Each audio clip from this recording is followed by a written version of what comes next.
You've been thinking about AI literally for decades. And as someone who's thought about it for so long, right, in music, but also far beyond that, I'm curious, how has the reality of where the technology is today in the last few years as it's ramped up, how's that compared to your expectations and how you were thinking about it 20 years ago?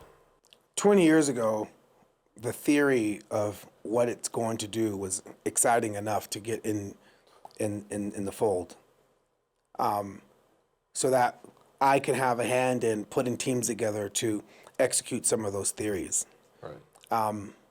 And I think that's the reason why people that got into AI get into AI, is that there's this like, hey, one day it's going to do this.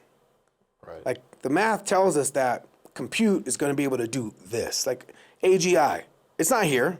Well, they keep moving the goalposts, right? So to the 2005 version of what AGI is, we've reached some version of that. Right. But now 2026 version of AGI, that's still some time out. But you get involved in the space to materialize, what's inevitable. You want to make that inevitability happen sooner. Right. And you want to have a hand in molding it and materializing that. How has AI changed your way of thinking about the creative process? It depends on what realm of creativity you're talking about. I think if you're making music to regurgitate imagination from the past, it's a cool thing. Sure. I don't use it like that.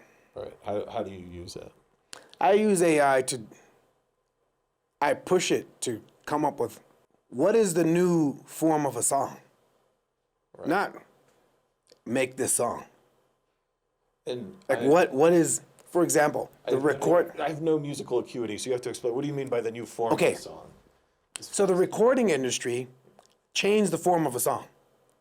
Before the recording industry, a song was, done in theater, in church, classical music. The recording industry are the folks that deem that classical music.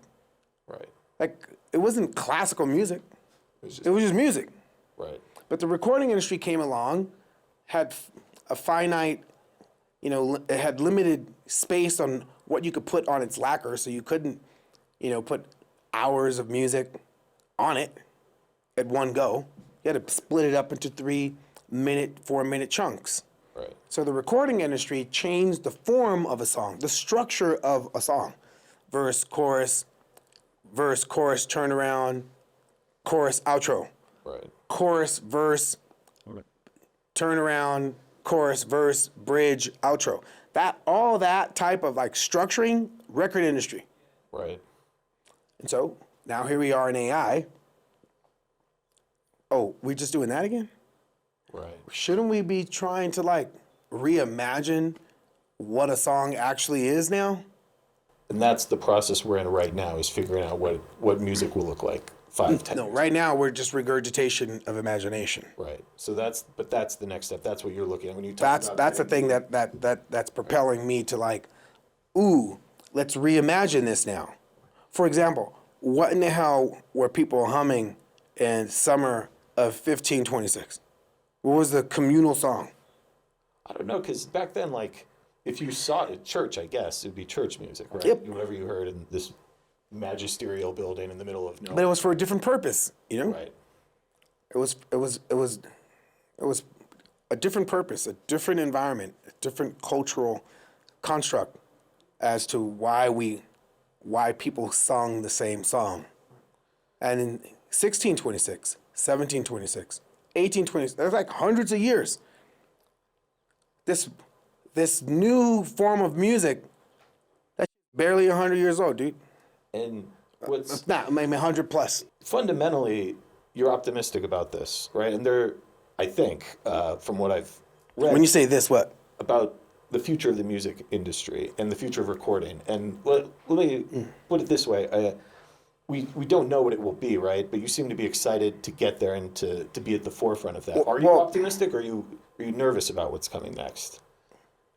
You had tremendous success in the old 100-year industry, right? But for the next one, But that's not my focus is not like, yo, let me get into AI so I could do music. That's not my shit. right?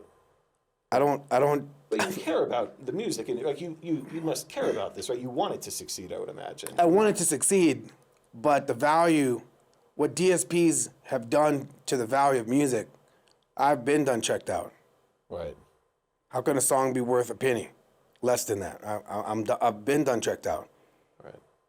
The only industry that's healthy is touring, the touring industry. Right. But you don't call that music. You think music is recording. That's the only thing you're looking at is recording. No, bro. It's touring. That's the healthiest one. Yeah, I mean, you used to tour to promote the album, and now that's where you're making the money, right? No, tour live was always live. Yeah. And then recording became like the form. And it's so much the form that people don't know how to play live. Right. But live is where it's at. Humans doing shit. That's AI proof. Right. Improv. Like, yo, you see homie? Yo, that girl is freaking amazing. Seeing them. It's like sports. You like Lewis Hamilton? He's dope, right? Right. I mean, I'm not really an F1 guy, but if I were. But if you were, do you want to see Lewis race against a human? Or do you want to see Lewis race against a freaking drone? I would say I've never been to an F1 race, so like I don't. Doesn't it just pass you for a second? And No, just watch it on TV. Doesn't matter what your viewpoint is. The idea of somebody in a machine racing against a person in a machine. Right. It's not interesting watching somebody in a machine race a machine, right? Just like you don't want to watch, you ain't trying to watch like a chess player play against AI chess. We've seen that, but still, humans playing humans is what we want to see. And so AI comes before that in restructuring what we think a song is that people eventually are still going to be playing live. Is that sort of the chain of creation? Maybe I don't know if what the phrase would be. No, my moving backwards. Sure. I care about music, Yeah. but that's not my focus in AI. Is music. Right. I make music. I still make music on computers. You threw me into that because music is what I used to do 100% of the time. Now I build communication platforms. I build, conversational AI agents that are, omnifunctional. Yeah. Well, hold on. I didn't throw you in there. I said we'd talk about AI more broadly. I just wanted to talk about music first. It interests me because I don't know anything about it. What, music? Yeah. I mean, as I said, I have no musical acuity. I'm a journalist. This is what I do. So I'm just fascinated. One of the best people in the world can explain to me what they do. I got to ask. But let's zoom out a little more, right? Mm-hmm. For AI, and you said clearly a passion of yours is education. Tell me about the ASU class and what you're trying to accomplish for those students. So I'm just playing my part and addressing what I see as mass joblessness coming. You think that will be a result of this AI revolution? That's where it's at. I got to take some swing at the bat to try to resolve that. Yeah. So you have companies building agents and replacing humans. And these agents have no lived experience, yet somebody said it's okay to replace thousands of people at a time for agents. Right. So that white collar job, blue collar job. So you're going to see a lot of that in the rest of the decade. How do you combat that? Right. What are the efforts that we're taking collectively to make sure people are okay in a realm where there's no governance, no regulations at the same time? Right. We have unchecked AIs being deployed to society, agents taking people's jobs, no regulations, no governance. Right. People are going to they're going to lose jobs. Check cashers, lawyers, finance folk, strategic folks, marketing folk, songwriters, bus drivers, truck drivers. You're going to see a lot of jobs go. And we're going to look back at this time like, wait, what were we doing? Oh, we didn't regulate the tech while it replaced people? Wait, what? So they're replacing people with agents. Well, what if people had their own agent? Would they replace them? Right. Maybe they're replacing people because the efficiency of what an agent does 24/7. But what if that lived experience that came from a person also had an agent? Does that protect them from being let go? We don't know yet because no one has an agent Right. that's certified, that has a diploma. So ASU is giving the students agent that they build a certificate when they graduate. So maybe that can curb, what's going on here until there's regulations and governance to make sure people are all right. And to zoom out, so most of human history, as you know, people were farmers. They were poor, and they lived short lives, and they weren't really fun. A few hundred years ago, we started industrialization, and with every step change technologically, there was always this concern, right? This is not the same concern. This is what I'm getting to is, okay, you had horse and buggy drivers, then you had the car. Horse and buggy drivers all lost their jobs. Now you have taxi drivers with autonomous vehicles. Maybe driving people for a living is going away. You have the ATM, right? But now you have people doing other things for banks, right? Still creating high value, even though ATMs are doing what used to be that work. Do you think that AI is different? Because overall, it's been a story of tremendous human progress. The way that we live now compared even the way that just the average person in America and in much of the world, most of the world's middle class at this point. Do you think this time is different than in the previous technological revolutions that humanity has gone through? Do you think it's different as a journalist? We don't know. No, just Do I? Yeah. I genuinely think that many people will lose their jobs because of AI. I mean, I'm sure you and I both have talked to executives over the last couple of days who are planning to reduce their workforce. do you think you'll lose your job? That's what I'm getting to is my job won't be the same, but I think I'll still have a job when when we hit AGI, when this thing plays out. And more people will work. Say it again? I think more people will be able to have much more productive jobs. And I think you're part of that solution, right? With giving people agents. Now, some industries will just go away forever, is what I think. But on the whole, I think it's going to be a golden age for humanity if we get it right. I think it's going to be a golden age for humanity because it's going to force us to be more human, more humane. Who's us? Do you mean like humanity? No, it's going to force us, humans, to be more humane to humans. Right. Why? How do you get to that? Because I worry about, you see it on the battlefields around the world, they're using AI, right, to kill people. Like, why is there an optimistic view? Because I want to have it. So first, let me answer the question that I threw back at you because that's not fair. There's probably people like, well, you didn't even answer this question. That's not my intention. So I'm curious, is this time different? Is this time different? This time is extraordinarily different. Yeah. This means there's going to be level 5 companies. This means there's going to be a company that has like just a chairman and a robot a humanoid robot, or just code that hires a bunch of other agents, or not hire, just creates agents that goes out and hires people to do things that the robot can't do. And we've never seen that before. Right. We've never seen a world where humans work for lions. Yo, who's your employer? The motherfucking bear, bro. I work for the bear. People play football for the Bears. Right. But you weren't employed by a bear. Something that was not human. So we are now going to a place, everything that's in this room filtered through our brains. This mic filtered through our minds. We're going to walk into a world where the things that we're going to be holding never filtered through a human mind. It was all machines. And the machines will make things for machines. And brain rot would be a thing that you could see. And people won't be able to communicate freely because they're going to be like, oh, I'm not as fast as the AIs. More introverts than we've ever seen. Psychological like body dysmorphia.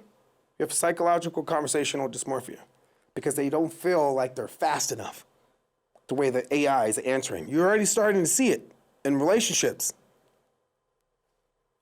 Right when they start, engaging with the machine, conversational agents, bots, you're already starting to see like companies misuse data, misuse open APIs, and responsible for teenage suicide because the agent on the other end did some pretty inhumane things and gave a teenager the recipe to kill themselves. We're already seeing that happen now. That's because there's no regulations, there's no governance, and there's no like accountability because it's shareholders. You just want to make sure the shareholders get a return with no regards to society as a whole. So, and that is going to push us to be more humane to one another because we humans are great, but here's something that we created that's learned from us because it's all there on the internet.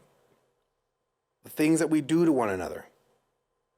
And it's going to say, oh, if you guys are like that, then I could be like that to you guys too. And we're not going to like that. We're not going to like a machine. You think it's only people being mean to people on the internet? Those are bots being inhumane to people on the internet. Buddy, I run the opinion section of a big newspaper. I know all about bots and people being mean on the internet. Yeah, but guess what? New for me. But what you haven't seen is the robots walking amongst us and then pushing a homeless person, disposing of them. You haven't seen that one yet. You're not going to like that one. We're not going to like that one. You haven't seen them be deployed into our communities policing and the way that we are policing, humans are policing humans. Are you going to be okay with a robot doing that to humans? Not just black folks, Latin folks, but white folks. You see what happened in Minnesota. Now, what if a robot did that? How would you feel? How would you feel if they lobbied to make sure that their robot, they being the corporation's robot, had the same rights as humans? You gonna like that?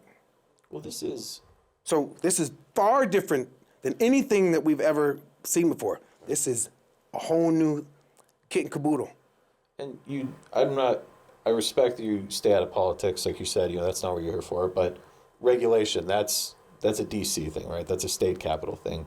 Who is thinking about this, in that world? Because there are lots of conversations, right? We have the federal moratorium on AI regulation on the state level because they don't want to have a different AI in California and Texas or whatever. But what does that framework look like to avoid that future? Is it possible? Yeah. How did you get here? How did you get to Davos? Flew, of course. Huh? I flew. And when you got on the airplane, you were like, shoot, I want to hurry up and go. Where did you fly from? DC. So I'm going to get some sleep, you some rest. You didn't have to worry about like the pilot because you trust the pilot in your mind took a test. And he or she has a license to fly that plane. And when you landed here, you didn't drive. You took a car. And that person that is operating that vehicle also took a test. That person has a license to operate that vehicle. And going with like some moral construct that they're not going to like run over somebody in the street. They're following all the rules. If it wasn't, you would be like, I don't know if I want to go to Davos. Why? Well, ain't no regulations and pilots ain't got no licenses, the drivers. Certainly. So, down to the basics. How do you know the people deploying these systems have people in the communities that they live in best in mind? We haven't even checked the basics. Like, hey, what are your intentions with this system? Are you only care about the shareholders or do you care about the communities that are going to be engaging with these systems? Just that. Don't stifle innovation. Just like, what are your intentions? Before we get all political, let's just get like intentional. What are your intentions on the product and the solution that you are deploying to society and people that are going to be using them? And no, no one. I don't think any. No, there's maybe a few people like the Libertarian Party convention who do want to go to a pre-industrial kind of Mad Max anarchy where there's no regulation and the market will figure out if your plane is safe. I don't think most people are there.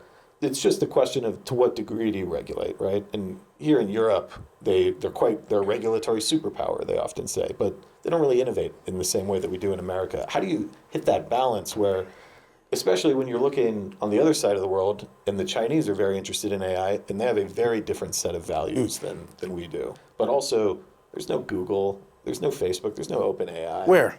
In Europe. Like, where are there multi-trillion-dollar tech companies that are changing the world? It's because they stifle it with regulation. And so my question, I don't disagree with you one bit about being able to hop on that flight. Yeah. So hold on. I love innovation. I love tech, Yeah. but not to the point where I value $1 trillion over like bad business practice to get that trillion. Because the moment that a machine builds its own company and worth a quadrillion, but has done ills to society, you ain't gonna be saying that with like woohoo, like as like that's a good thing. In a way, if you've, you know, and that's not a libertarian thing or like a woke thing. It's just like a humane thing. I understand. I don't think we have different values on this. It's just it's a prudential question because what keeps me up at nothing really keeps. I sleep well. I'm a very busy person. I'm sure you are too. But it doesn't keep me up at night. But what I worry about, and I know what a lot of people I've been talking to in D.C. here, wherever I go, is there are other countries that don't share our values and they're trying to win the AI race, whatever that means. And the more we constrain what are our values? This when you say we, you're talking United about States, okay. the Western world, let's say. So, what are our values, and are our values reflected in our AI, social media business practice? Yeah, that's so. Now this is like a very big question, right? What are our values? We're like we kind of fight about that every day. That's what No. politics is. So are our values reflected in allowing for systems to be consumed and used by teenagers, and those systems guide them to suicide? Those are our values? Of course not. Okay, great, cool, we're great. So how can? But if they're worth $100 billion, do we celebrate that? We're like, woohoo! I don't think I think it's a false dichotomy. I don't think it has to be either of those. I just say No. So that's what I mean by like, let's just do the basic by saying, what are your intentions? And do your intentions match our values and how you deploy it? And what is your self-regulate? If you're self-regulated, to what degree? Are you self-governed to what degree? While we're in this wild, wild west, WWW, no sheriff in town realm. fundamentally, what I think you're saying is a higher authority needs to step in and say we need to have a conversation about what our values are and what we want out of this technology. Is that a fair way to put it?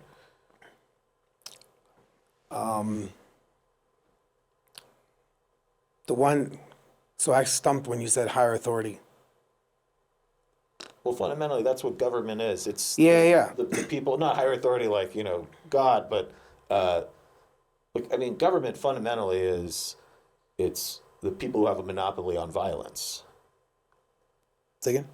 Well, you go to the government when you can't resolve things yourselves, right? And government power comes from their ability to do violence. And so what you're saying is to contain this industry, we need to go to government. I'm sorry, I think I'm getting like No, that's not what I'm saying. No, I'm not saying you're calling for us to arrest AI people, right? But I'm saying No. we're going to that. When I say the higher authority, it means like the people with the ability to tell companies, no, you have to do it. No. Hold on. Let's go back. Let's back up. Yeah. I drive down the street. There's rules put in place to keep people safe that are walking down the street as I'm driving down the street. Yeah. There's a stop sign and then a stop light to make sure that, and there's speed that if I'm at a school, I have to adhere to that speed limit near a school. And that construct is throughout our American streets. Of course. Great. It's not because they're trying to stop violence. No. What I'm saying is, but why do you listen to the rule? What makes you follow that rule? Wait, Because what makes you follow the speed limit? What makes you not run the red light? Not you, but the royal. You're like, why do people do it? Because they'll get a ticket, right?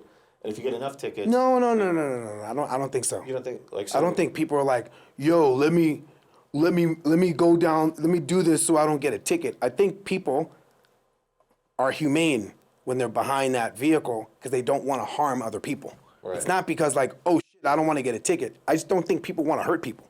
Yeah, I mean, You got to give people a little bit of credit that the reason why they're following the rules is not only to avoid getting a ticket. Right, sure. I mean, I don't think anyone gets in their car and wants to hurt someone. What I'm saying is like, but fundamentally, we have. I mean, now we're getting way off track because it's like, are giving people speeding tickets, is that about generating money for the government, or is that about deterring? Because it's not like, oh, I'm going to hurt people unless I get a ticket. It's, well, if I go 10 miles an hour over the speed limit, I'll get there faster, but I'm not going to do it because it's not worth the $500 I could get hit with. That's what I'm saying.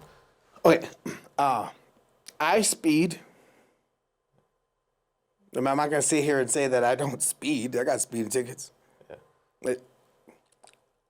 But I could pay my speeding tickets, but I also don't want to put people in harm's way. I'm still responsible and accountable for my actions. Right.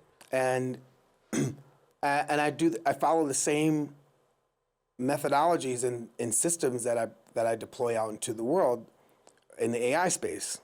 Like, hey, just because we could doesn't mean that we should. Right. I want to talk about, optimism. I want to talk about like a different reality, a reality that I didn't, that wasn't accessible to me.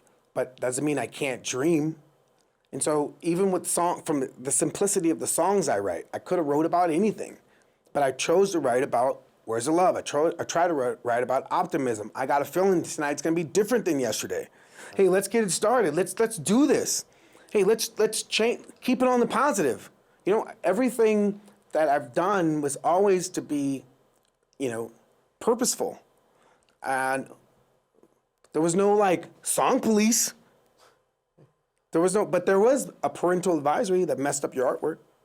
Right. There was like, hey, I don't want that shit on my album cover. I want parents and kids to listen to my music. Right.